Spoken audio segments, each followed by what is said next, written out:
Енді прокурорлар кәсіпкерлерді тексермейді, қайта оларға жасалған кедергілермен күресті күшейтпек. Өйткені еліміздегі шағын және орта бизнес өкілдеріне түрлі мекемелерден қойылатын талаптардың саны артқан. Тіпті бизнес өкілдерін негізсіз тексеру 44%-ды құраған. Сол себепті прокурорлар кәсіпкерлердің басын қосып түсіндіру жұмыстарын жүргізді. Бұл жиын осы прокуратураны ынтасымен өткізіп жатыр. Бұл жерде басты мәселе ол мынау қазіргі прокуратурада болып жатқан өзгерістер, кәсіпкерлікті қолдау жағынан қандай жасалып жатқан шаралар жөнінде. Сонымен қатар бұл жиынды диалог ретінде өткізбекпіз. Бізде қазіргі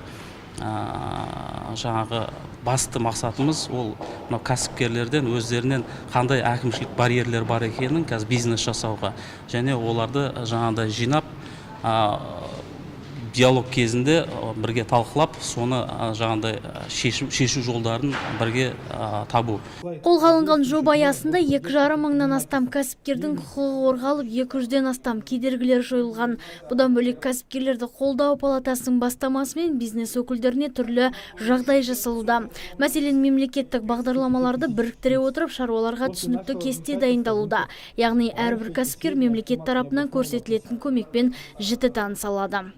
Біз қазір не істедік? Прокуратурамен бірге, біз кәсіпкерлер палатасы әкімшілікпен бірге шпаргалка жасап қойдық. Шпаргалка дегенде қалай?